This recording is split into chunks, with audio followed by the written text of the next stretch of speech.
Hello Internet, and welcome to a new series on my channel where I review video games. Not unlike those other game reviews I've done on this channel as Sonic and Shonic, like the two Indiana Jones games on PS2, Sonic Superstars and Shadow the Hedgehog. It's kinda like the film review series, both video games. And today, we're gonna look at a very special video game regarded as one of the best of all time, The Legend of Zelda Ocarina of Time. The Legend of Zelda Ocarina of Time was originally released in 1998 on the Nintendo 64, and was the very first 3D entry in the Legend of Zelda series. The game was also released on GameCube along with Master Quest, which is a mirrored version of the game, as a promotion for the Wind Waker in 2003. A 3DS port called Ocarina of Time 3D released in 2011, which includes the Master Quest version, in addition to touchscreen and gyroscope controls, and a modified version of the infamous Water Temple with reduced difficulty. I played this game 3 times across 3 different formats: the Virtual Console version on the Wii, the 3DS version, and the original N64 version on my girlfriend's N64. And I am planning on playing it a 4th time on Nintendo Switch Online, but that's besides the point. Around this time, iconic 2D video game series were making the jump to 3D, like with Super Mario 64, Sonic Adventure, and Final Fantasy VII, and that one fucking Bubsy game on PS1 that we don't talk about. And then we have other games like Banjo-Kazooie, Crash Bandicoot, Tomb Raider, GoldenEye, and Perfect Dark.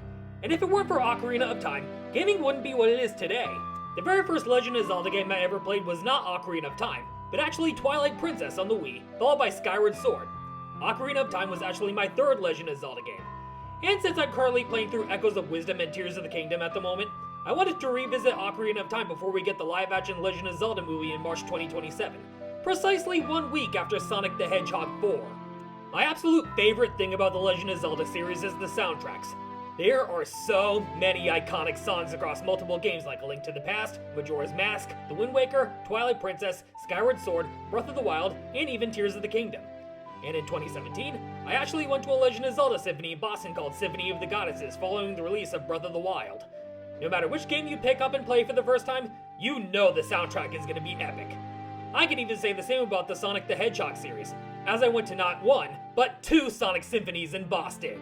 The Legend of Zelda Ocarina of Time follows Link, a young boy from Kokiri Forest, who is sent on a quest to stop the evil King Ganondorf by traveling through time and navigating various dungeons in a massive overworld, but nowhere near as massive as the ones featured in Breath of the Wild and Tears of the Kingdom. This game introduces a target lock system that allows Link to lock onto certain enemies during combat, and context-sensitive buttons, which have since become common in 3D adventure games back in the day. And to progress through the game, Link is required to play songs on an ocarina. After the first dungeon, which is inside the Great Deku Tree, Link's friend Saria gives him with the Fairy Ocarina, which he just tosses away as soon as he is given the Ocarina of Time by Princess Zelda of Hyrule. Wow! Dick move, Link! Playing songs on the ocarina is my personal favorite thing about progressing through the game, and it even popularized the sale of actual ocarinas among fans of the series, even though many people, myself included, have no fucking clue how to play the ocarina without sounding as if you were playing recorder for an elementary school music class. Some songs in the game allow you to activate certain features. Zelda's Lullaby allows you to activate certain things as long as you're standing near a Triforce symbol. The Sun's Song changes day into night and vice versa. Epona's song allows you to summon your horse no matter how far away she is. Saria's song gives you a hint if you're stuck either from Saria, or even Navi the fucking annoying fairy who won't stop saying, "Hey, listen!" every 10 seconds. The Song of Storms which summons rain. I will admit that the way Link learns the Song of Storms is convoluted as fuck, seeing that adult Link learned the song from the Windmill Guy, who actually learned the song from young Link on an important quest to obtain the Lens of Truth. And the Song of Time allows Link to open the Door of Time to get the Master Sword, and to remove and bring back time blocks in certain places. However, I felt that the Song of Time was much more useful in Majora's Mask, because in Majora's Mask, that song sends Link back to the dawn of the first day as soon as the moon is about to crush Termina into a pulp. And then there are 6 songs that you can play as a form of fast travel, and the names of the songs indicate what warp point you're being sent to. The Minuet of Forest, the Bolero of Fire, the Serenade of the Water, the Nocturne of Shadow. Oh, I didn't know there was a Nocturne named after me. I don't think there's gonna be a song called the Nocturne of Silver, am I right? Fuck off, Shadow! There's the Prelude of Light and the Requiem of Spirit. These are all songs you learn as you progress through the game. This game is filled to the brim with upgrades for not only the maximum amount of rupees you can carry, but also how many arrows you can carry for your bow, and Deku Seeds you can carry for your fairy slingshot. And trust me when I say this, you're going to need every single empty bottle in this game, and as many rupees as you can carry. Because if you're gonna face off against Ganon at the end of the game, you're gonna need as many potions as you can, not only for your hearts, but your magic meter as well, because there's a bunch of things that use up your magic meter. There's 3 magic spells you can learn, one for each of the 3 goddesses of Hyrule. Din's Fire, which is a spell that engulfs the area surrounding Link with flames. This spell is vital for progressing through the game. However, the other 2 spells are entirely optional. They're Farore's Wind and Nayru's Love. Farore's Wind creates a war point in a dungeon, which will especially be useful for the Water Temple. And Nayru's Love creates a protective shield around Link, protecting him from all kinds of damage. Out of the 3 of them, the one that's most useful, and is required for progressing through the game, is Din's Fire. And there's side quests galore all throughout Hyrule, such as collecting masks for the Happy Mask Salesman, the same sumbitch who tells Link that he met with a terrible fate in Majora's Mask, and also obtaining a 2-handed sword called the Big Goron Sword through a tedious, yet rewarding side quest, where you have to trade items without playing any warp songs on the Ocarina. Another one of my favorite things about The Legend of Zelda is the cleverly crafted puzzles you have to solve in dungeons. Think of them as escape rooms where you have an hour to solve puzzles before the game is over. Solving the puzzles in the game is very rewarding, especially when you hear this sound. I would imagine that sound would be many people's notification sound for text messages and whatnot. Around the midway point in the game, upon obtaining the Master Sword from the Temple of Time, you go from young Link to adult Link. The 2 different Links have different abilities. Adult Link is the only one who can use the fairy bow and the Hylian shield, while only young Link can fit through small passages, as seen in the Spirit Temple in Gerudo Valley, home to the most iconic song in the game. And per Zelda tradition, each dungeon that you traverse through rewards you with an important item or weapon that'll allow you to reach locations you couldn't previously reach before, and are required for fighting the bosses in that particular dungeon. And there's a couple points where you can swap out tunics in order to traverse the Fire Temple with the red Goron tunic, and suffer the dreaded Water Temple with the Iron Boots and the blue Zora tunic. In the original N64 game, in order to equip the Iron Boots, you had to pause the game and select the Iron Boots. This caused much frustration among many players to the point where the 3DS version had them as an item you could just equip on the touchscreen without pausing the game. And that's why I feel the 3DS version is the definitive way to play the game. That and updated graphics as well as new modes. Ocarina of Time is a great entry-level game for newcomers to the Legend of Zelda series. For me, it was Twilight Princess on the Wii. I might do another review of Twilight Princess sometime in the near future because it's one of my personal favorite entries in the series, with number 1 being Ocarina of Time. Accompanying Link is a fairy named Navi who won't go 30 fucking seconds without saying, "Hey, listen!" All this fairy does is state the obvious when you already know what you're doing and you're already familiar with the controls in the environment. And then, there's this goddamn owl named Kaipora Gaibora who tells Link about certain areas of Hyrule, and often asks the player if they need him to repeat what he said. For the first half of the game, you play as young Link, a resident of Kokiri Forest, a forest inhabited by children with fairies. Link is the only one without a fairy, and so the Great Deku Tree sends Navi to find Link to bring him to the Great Deku Tree, but he can't go in there without a sword and shield. The sword that Link starts out with is the Kokiri sword, which he finds in a chest, and the Deku shield is a wooden shield you purchase from a shop in the forest for 40 rupees. The Deku shield is the only kind of shield that young Link can use, but the only downside is that it's flammable, so if it catches fire, go buy a new one with your hard-earned rupees. And although you can purchase the Hylian shield for 80 rupees as a child, you're unable to use it fully until you're an adult. For the first 3 dungeons of the game, those being inside the Deku Tree, Dodongo's Cavern, and inside Jabu Jabu's Belly, Link is rewarded a spiritual stone. There are 3 spiritual stones, the Stone of the Forest, the Stone of Fire, and the Stone of Water. These stones are required to enter the Temple of Time and obtain the Master Sword. After you obtain the first spiritual stone, the Deku Tree dies after Ganondorf placed upon him a curse, and you're given the Fairy Ocarina by Link's childhood friend Saria. The very first song you learn is Zelda's Lullaby, after using stealth to get past the guards at Hyrule Castle, and you meet Princess Zelda for the first time. Zelda sends Link on a quest to find the other 2 spiritual stones to enter the Spirit Realm and stop Ganondorf from getting his hands on the Triforce. His quest takes him to Lon Lon Ranch, where he learns Epona's song, which he can play as adult Link in order to unlock the ability to ride across Hyrule on horseback, and Kakariko Village, where you can hand over tokens you obtain for killing Skulltulas in exchange for a larger wallet that allows you to carry more rupees. Right by Kakariko Village is the graveyard, and the entrance to Death Mountain, home of the Gorons, giants who eat rocks.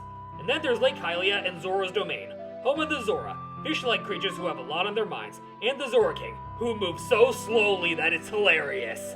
After obtaining all 3 spiritual stones, a cutscene is unlocked where Zelda and her caretaker Impa, who teaches Link Zelda's lullaby earlier on in the game, are being chased by Ganondorf on horseback, which was seen in a nightmare sequence at the beginning of the game. Here, she gives Link the Ocarina of Time, and he makes it over to the Door of Time, plays the Song of Time, and he gets his hands on the Master Sword. By the moment he gets his hands on the Master Sword, things go from bad to worse as Ganondorf sneaks into the Temple of Time and snacks the Triforce. We then jump to 7 years in the future where Link is now a fully grown adult, unlike the other Kokiri who are children that don't grow older. This is because Link is actually a Hylian and not actually a Kokiri. Link awakens in the Sacred Realm where he meets Rauru, one of the 7 sages protecting the entrance to the Sacred Realm. 2 of the sages being Impa and Zelda herself. Link's spirit was sealed for 7 years until he was old enough to do battle against the evil King Ganondorf and wield the Master Sword. But now, Ganondorf has taken over Hyrule, meaning the market has now relocated to Kakariko Village, and Lon Lon Ranch was usurped by greedy sumbitches loyal to Ganondorf. And that's where Epona is. But in order to ride Epona across Hyrule, you have to win a horse race with one of the greedy owners for a ridiculous fee. Thankfully, there's a place beyond the Hyrule Castle Town drawbridge where you can farm rupees for your every need. For the second half of the game, you're looking for 5 medallions across 5 temples, and they are Forest, Fire, Water, Shadow, and Spirit. And you run into a mysterious guy named Sheik, who is actually Princess Zelda in disguise. Anyone who's ever played as Sheik in Super Smash Bros. Ultimate should know this by now. It is through Sheik where Link learns the warp songs on the Ocarina of Time, allowing him to transport himself all across Hyrule. A lot of characters from Link's childhood end up as sages, like Saria, Darunia, leader of the Gorons, Princess Ruto, who Link assists in Jabu Jabu's belly, Impa, who taught Link Zelda's lullaby at the beginning of the game, and Naburu, leader of an all-female race called the Gerudo. The thing with the Gerudo is that a male Gerudo is only born once in a century. In this case, it's Ganondorf, kind of like the Amazons from Greek mythology, and the lore of Wonder Woman. Once the 5 medallions are collected, the other 5 sages awaken, and Sheik is revealed to be Princess Zelda herself. Zelda then reveals to Link that due to Ganondorf's heart being unbalanced, the Triforce was split into 3 pieces: the Triforce of Power, the Triforce of Wisdom, and the Triforce of Courage. Power went to Ganondorf, Wisdom to Zelda, and Courage to Link. There was even a Splatfest in Splatoon 3 to promote Tears of the Kingdom, in which the 3 teams were Power, Wisdom, and Courage.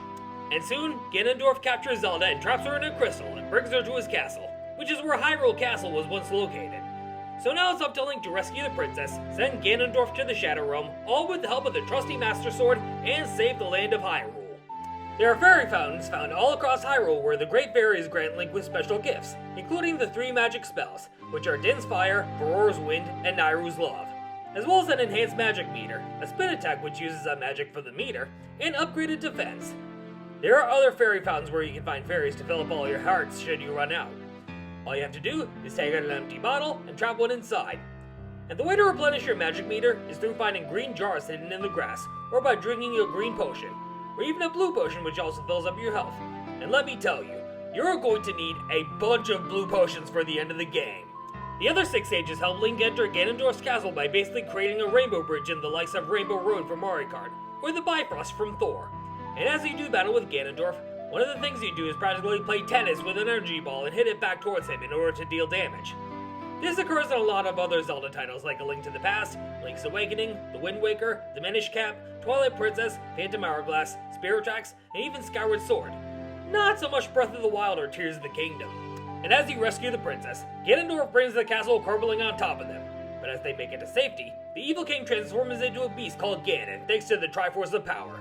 During the fight, the Master Sword is knocked out of your hands, so during that part of the fight, I used the Big Goron Sword, which I unlocked from the tedious yet rewarding trade quest. Other players might use the Megaton Hammer which you obtain from the Fire Temple. And then, with Zelda's aid, the Master Sword returns to Link, and he is able to defeat Ganon once and for all, and thus the land of Hyrule is saved. The 7 sages seal Ganondorf away to the Sacred Realm, where he vows revenge of their descendants using the Triforce of Power. But then, Zelda sends Link back to his childhood using the Ocarina of Time in a heartbreaking, yet heartwarming ending. And soon, Navi leaves Link, thank fucking God. And then, young Link reunites with Zelda in the castle garden. And that's the end of the game. Majora's Mask, which is essentially a direct sequel to Ocarina of Time, takes place in a much different land called Termina, and is the only game in the series not to feature Princess Zelda in any way, shape, or form. But I will save Majora's Mask for another time. I'm giving The Legend of Zelda Ocarina of Time a solid 10 out of 10. This game is one of the definitions of perfect gaming. And without this game, gaming wouldn't be what it is today. It's practically one of those games that should be on every gamer's bucket list, along with Sonic Adventure 2, Super Mario 64, Super Mario Galaxy, Super Mario Odyssey, Breath of the Wild, Undertale, Kingdom Hearts, Final Fantasy VII, and even The Last of Us. This game changed gaming as we know it as the first 3D title in the Legend of Zelda series. It's easy for anyone to pick up and play, it doesn't rely on complex and convoluted controls. I mean, yes, playing songs of the Ocarina took me some getting used to, and memorizing the buttons in order to play them. But playing songs is definitely my favorite thing about this game, and Majora's Mask. There's lots to do, a bunch of side quests and collectibles, and it's a game that players can spend hours on and feel rewarded after finding every chest and collecting every piece of heart to fill up your maximum heart count. However, completionists might have a difficult time finding every collectible and completing every side quest. Hell, I didn't even bother finding every Korok seed in Breath of the Wild or Tears of the Kingdom. Mostly because Nintendo doesn't use an achievement or trophy system unlike Xbox or PlayStation.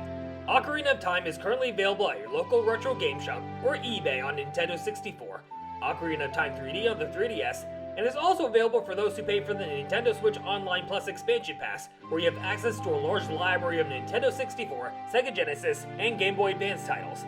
Whichever format you choose, Ocarina of Time is an absolute must-play for gamers young and old, as well as for newcomers to The Legend of Zelda, or longtime fans such as myself. Ocarina of Time has something for everyone. Which games would you like me to talk about in future McInerney76 game reviews videos?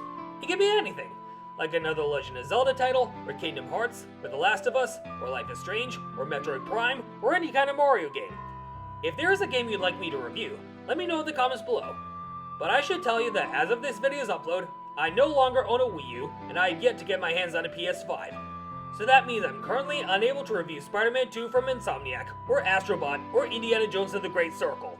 Any game you can think of, if you'd like me to take a look at it on my channel, let me know in the comments below.